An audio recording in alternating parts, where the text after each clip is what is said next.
अस्सलाम वालेकुम। मैं अमजदुल्ला ख़ान, स्पोक्समैन एमबीटी, आज आपके दरमियान में आया हूँ।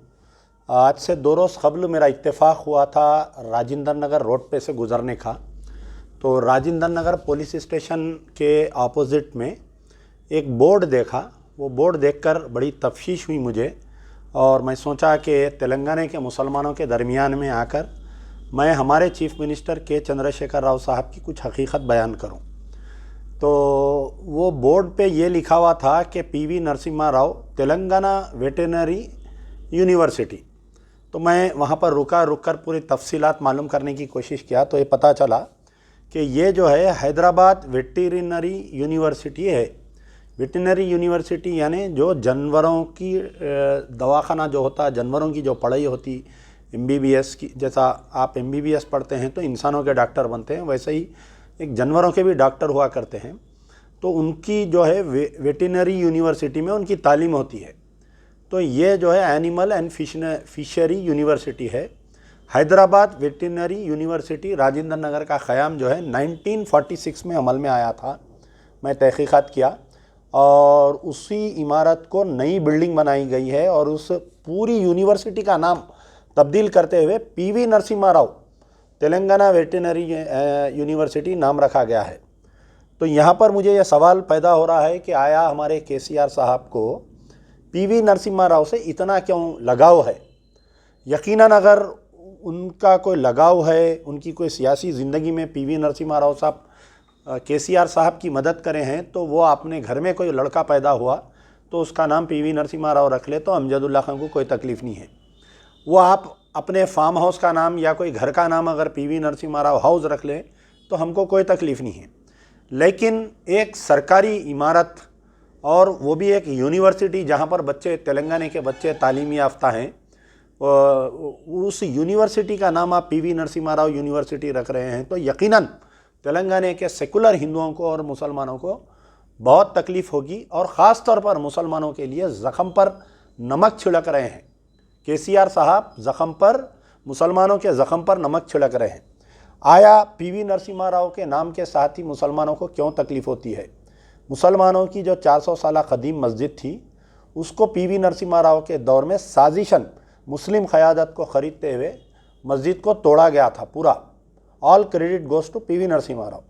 और अब जो उसी मुकाम पर राम मंदिर की तामीर हो रही है, कोई भी फ़ैसला आने दीजिए, लेकिन पीवी नरसिम्हा राव के दौर में बाबरी मस्जिद को जबरन शहीद किया गया, दस्तूर का मजाक उड़ाया गया है। न सिर्फ एक इबादतगाह को शहीद किया गया बल्कि पूरे हिंदुस्तान के दस्तूर का मजाक उड़ाया गया, and it was declared as a black day of the democracy. और उसी पीवी नरसिम्हा राव की लाश को जिसे कुत्ते खाते हुए टीवी के मंजर बताए हैं, आज हमारे केसीआर साहब जो है यूनिवर्सिटी का नाम PV Narasimha Rao Telangana veterinary university रखे हैं। बहुत ही तकलीफ़देह बात है। मेरा सवाल है हमारे चीफ मिनिस्टर केसीआर साहब से कि तेलंगाना के डेवलपमेंट में, तेलंगाना के एजुटेशन में पीवी नरसिम्हा राव की फैमिली का कोई हाथ था क्या एजुटेशन में? या पीवी नरसिम्हा राव बहैसियत चीफ मिनिस्टर आंध्र प्रदेश 1991 से 1971 से 73 तक पीवी नरसिम्हा राव आंध्र प्रदेश के चीफ मिनिस्टर थे। तेलंगाना के एरिया को डेवलप करने के लिए कोई काम किए क्या? पहला सवाल। उनके दौर में तेलंगाना पूरा पसमानदा था। अच्छा, फिर वो कई मिनिस्ट्रीज होल्ड करे, डिफेंस मिनिस्टर रहे, एक्सटर्नल अफेयर मिनिस्टर रहे, फाइनेंस मिनिस्टर रहे, होम मिनिस्टर रहे, आपके कई मिनिस्ट्रीज होल्ड करे राजीव गांधी और इंदिरा गांधी के पीरियड में। क्या बतलाइए, तेलंगाना के लिए कोई स्पेशल पैकेज दिए या तेलंगाना की आवाम के लिए कुछ काम किए क्या, जो आपको इतनी हमदर्दी हो रही केसीआर साहब को? PV Narasimha Rao as the prime minister from 1991 to 96 Hindustan के वज़ीर आज़म थे, प्राइम मिनिस्टर थे। उस वक़्त पर क्या तेलंगाना को कोई स्पेशल पैकेज दिए क्या, आप ये बताइए, जो आपको इतनी हमदर्दी हो रही है? यहाँ पर और एक मसला ये है कि मेरा सवाल उन मुस्लिम कायदीन से है जिनके हलक नहीं सूखते कि केसीआर को secular chief minister, number 1 chief minister बोलने के लिए।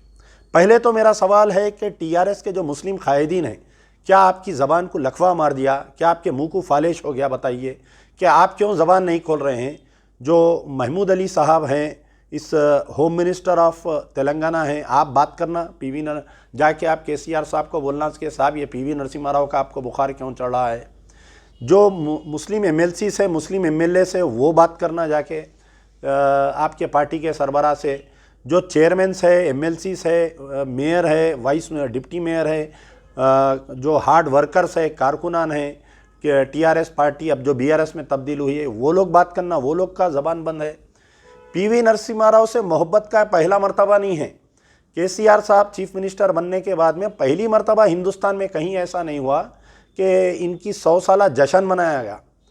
वो पीवी नरसिम्हा राव जो कांग्रेस का था, कांग्रेस वाले उसको डिसोन कर दिए, कांग्रेस वाले उसका 100 साला जश्न नहीं मनाए, बल्कि हमारे केसीआर साहब जो है उसका 100 साला जश्न मनाते हुए Keshav Rao member of parliament को उसका कमेटी का चेयरमैन बना के पूरा 1 महीने तक तेलंगाना में जश्न मनाए। पूरे कलेक्टर ऑफिसर्स में, डिस्ट्रिक्ट कलेक्टरेट में, पूरे सुपरिटेंडेंट ऑफिसर्स में, सारे गवर्नमेंट ऑफिसर्स में उसके बड़े बड़े पोस्टर्स लगाए। आज भी वो पोस्टर्स लगे हुए आप जाके देख सकते हैं। बेगमपेट में जो मेट्रो के पिलर थे, हर पिलर पे पीवी नरसिम्हा राव की बड़ी बड़ी तस्वीर लगी हुई है। फिर इनकी मोहब्बत जागी। पीवी नरसिम्हा राव की फैमिली में से कोई भी एक जने का भी तेलंगाना एजिटेशन में कोई हिस्सा नहीं रहा। कई ख़वातीन तेलंगाना एजिटेशन में हिस्सा लिए जिनको आज तक हक़ नहीं मिला, लेकिन पीवी नरसिम्हा राव की बेटी को नींद में से उठा के लाके उसको एमएलसी का टिकट दिए, आप उसको एमएलसी बनाए। तो हमारे अक़लियती क़ायदीन टीआरएस के खामोश रहे। अब यहाँ पर जो मजलिस इत्तेहादुल मुस्लिमीन के सरबराह असदुद्दीन ओवैसी और leader of the opposition Akbaruddin Owaisi, ये हमेशा से बोलते कि मैं मरते दम तक केसीआर के साथ रहूँगा, नंबर 1 चीफ मिनिस्टर, हम ऐसा सीएम नहीं देखे। वो लोग क्यों खामोश है बताइए आप? क्या उनको बाबरी मस्जिद शहीद करने वाले से अचानक मोहब्बत हो गई क्या, जो केसीआर के फ़ैसले पर खामोश बैठे हुए हैं? मजलिस इत्तेहादुल मुस्लिमीन खामोश है। जितने सियासी गैर सियासी तंजीमें जो केसीआर की तायीद किए थे, टीआरएस की तायीद किए थे, सेकुलर जमात बोलकर, अहम जमातें जो हैं, जमात इस्लामी, तामीर मिल्लत, जो उलमा मशाइखीन तायीद किए थे, आज वो लोग खामोश हैं। 100 दिन तक सेनेटरी सेलिब्रेशन मनाया गया आपके जून 2022 में, जब खामोश रहे। उसकी लड़की को एमएलसी का टिकट दिए, जब खामोश रहे। अब जो है हैदराबाद वेटनरी यूनिवर्सिटी का नाम तब्दील करते हुए पीवी नरसिम्हा राव तेलंगाना ये veterinary and animal and fishery university का कायम अमल में आ रहा है, उसका नाम तब्दील करते हुए बड़ी बिल्डिंग बनाई जा रही है। अनकरीब वो बिल्डिंग का इनाग्रेशन होगा सीएम साहब के हाथों बोल के ऐलान हो रहा है। बिल्कुल आप लोग जाकर देखिए, राजेंद्र नगर पुलिस स्टेशन के अपोजिट में बड़ी बोर्ड लगाए हैं कि PV Narasimha Rao Telangana veterinary university. तो क्यों खामोश है भाई? आखिर कब हमारे तेलंगाना के मुसलमानों का शऊर जागेगा? मुझे समझ में नहीं आ रहा। ठीक है, आप चीफ मिनिस्टर से सवाल नहीं कर सकते, आप अपने एरिया के कॉरपोरेटर से सवाल करिए। अगर एमआईएम का कॉरपोरेटर है, अगर टीआरएस का कॉरपोरेटर है, तो आप उससे पूछिए कि भाई आप जो जमात के कायदीन जिसको तायीद कर रहे हैं, उन्हें पीवी नरसिम्हा राव का बुखार चढ़ रहा, उसको आखिर क्या वजह है पूछिए। आप अपने एमएलए से पूछिए जाके, आप असदुद्दीन ओवैसी से दारुसलाम में जाके सवाल करिए, आप अकबरुद्दीन ओवैसी से जाके सवाल करिए, आप महमूद अली कहीं दावत में मिले तो उनसे सवाल करिए। सवाल करने की सलाहियत पैदा करो भाई तेलंगाना के मुसलमानों।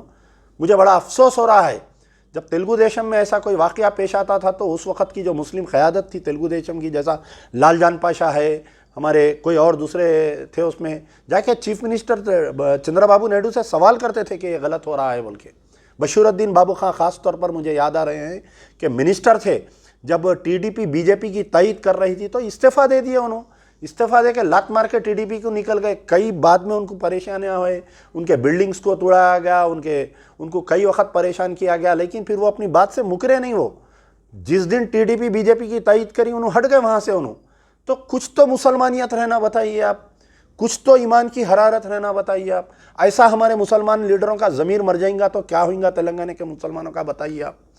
बिल्कुल मर गया, ज़मीर मर गया। मुझे हैरत हो रही है देखकर, बिल्कुल मुंह में लड्डू ले लेके बैठे हुए हैं ये लोग, कोई सवाल नहीं कर रहे हैं। कांग्रेस के दौर में भी अगर कुछ ऐसा होता तो मोहम्मद अली शब्बीर थे, फरीदुद्दीन साहब थे, जाके चीफ मिनिस्टर से मिल के पूछते थे, अरे भाई ऐसा क्यों हो रहा बोल के पूछते थे। पार्टी ऑफिस में आवाज़, गांधी भवन में आवाज़ उठाते थे। एआईसीसी सेनेटरी सेलिब्रेशन चल रहा था, जब ऑल इंडिया कांग्रेस कमेटी का यहाँ पर कोई प्रोग्राम हुआ था, सोनिया गांधी स्टेज पर है और PV Narasimha Rao, Manmohan Singh prime minister है, और आपके राजशेखर रेड्डी सीएम हैं, तो उस वक्त में जो है पीवी नरसिम्हा राव के बेटे को तकरीर के लिए ऊपर स्टेज पे बुलाए, तो सामाइन में फारूक हुसैन जब उस वक्त चेयरमैन थे आंध्र प्रदेश, मैं समझता हूँ minorities department, Andhra Pradesh finance corporation के माइनॉरिटीज़ फाइनेंस कॉरपोरेशन के चेयरमैन थे फारूक हुसैन साहब, पूरी भरी महफिल में उठ के एहतजाज करे कि ये मुसलमानों का कातिल है, ये मुसलमानों की इबादत का कातिल है, इसके बेटे को कैसा बुला रहे हैं आप। बोले तो उसको तकरीर करने का मौका नहीं दिया, स्टेज पे से उतारने लगा उसको एहतजाज करे। तो आज वही फारूक हुसैन साहब एमएलसी है टीआरएस में, क्यों सवाल नहीं करते भाई, आप बताइए। आप न फारूक हुसैन सवाल करते, ना आमिर शकील बोदान एमएलए सवाल करते, ना महमूद अली सवाल करते, ना आपके कोई टीआरएस का डिप्टी मेयर नहीं करते, कोई मेयर नहीं करते, तो ना मजलिस इत्तेहादुल मुस्लिमीन की कायदीन सवाल करते, ना जमात इस्लामी वाले सवाल करते, ना तामीर मिल्लत वाले सवाल करते। तो क्यों ऐसा मुसलमानों को छोड़ दिया, समझ में नहीं आ रहा है। बेवा का हाल हो गया तेलंगाना के मुसलमानों का। शदीद एहतजाज करना चाहिए। तमाम जमातों को मैं दावत दे रहा हूँ कि इस मसले पर आप आवाज़ उठाइए। सियासी अख्तिलाफात अपनी जगह, मैं असदुद्दीन ओवैसी से भी गुजारिश करता हूँ कि इस मसले पर संजीदगी से सोचिए आप कि केसीआर जो है ये छोटा पीवी नरसिम्हा राव क्यों बन जा रहा है, इन्हें इससे सवाल करिए आप। हम आपके साथ हैं, आप सवाल करिए। अकबरुद्दीन ओवैसी से मेरी गुजारिश है कि आप सवाल करिए, आप में हिम्मत पैदा करिए, वो क़यादत पैदा करिए जो गाजी मिल्लत और सुल्तान सलाहुद्दीन ओवैसी की क़यादत में सवाल करने की जो हिम्मत रहती थी, वो आप दोनों भाइयों में पैदा करो। आप लोग सवाल करो बराबर। जाओ जाके सीएम से पूछो कि भाई ये क्यों आपको बुखार चढ़ रहा है पीवी नरसिम्हा राव के। तेलंगाना के मुसलमान नाराज़ हो रहे हैं, तेलंगाना के सेकुलर हिंदू इससे नाराज़ हो रहे हैं। बोलिए जमात इस्लामी की क़यादत, अरे बाबरी मस्जिद का जब शहीद हुआ तो सबसे ज़्यादा ऑल ओवर इंडिया में आपके जमात इस्लामी वाले एहतजाज करे। आज क्यों खामोश है भाई? हामिद मोहम्मद खान साहब, आपसे मेरा सवाल है कि आप क्यों खामोश बैठे हुए हैं? आपको बेहतरीन तेलुगु आती है, आप जाओ जाके बात करो, आप चीफ मिनिस्टर से बात करिए, वरना आप बोलिए कि हमसे जो गलती हुई, जो 2018-19 में हम तायद करें, हम गलती हो गई हमारे से, हम आपकी तायद वापस लेते बोल के पूरा स्टेट में एजिटेशन चलाइए। हम आपके साथ में, हम आपको साथ देने के लिए तैयार है। नहीं, उन्होंने भी खामोश बैठे हुए, क्या क्या की विचारों के पोके खुल जा रहे हैं, कहाँ इंक्वायरियाँ हो जा रही हैं, कौन सी ज़मीन की इंक्वायरी हो जा रही, बल्कि उन्होंने खामोश बैठे हुए हैं। आज तेलंगाना के मुसलमानों को अमजदुल्ला खान दावत दे रहा है कि आओ तुम एक प्लेटफॉर्म पर आओ, आकर जो है सवाल करने की सलाहियत पैदा करो। गली गली हर टीआरएस के लीडर से सवाल करो कि भाई ये पीवी नरसिम्हा राव का बुखार क्यों चढ़ रहा है। चीफ मिनिस्टर केसीआर जो छोटे पीवी नरसिम्हा राव बने हुए हैं, इसको यहाँ पर इस इक़दाम पर रोक लगाने की ज़रूरत है, वरना हर मसले पर ये ऐसी संगी ताकतों को तायद करेंगे। Very strong condemnation on behalf of MBT कि जो हैदराबाद वेटनरी यूनिवर्सिटी का नाम तब्दील करके PV Narasimha Rao university, Telangana university नाम रखा गया है। मजलिस बचाओ तहरीक इसका शदीद नोट लेती है और हम बहुत एहतजाज करते हैं, इसके ऊपर सख्ती से एहतजाज करते हैं। यार जिंदा सोबत बाकी।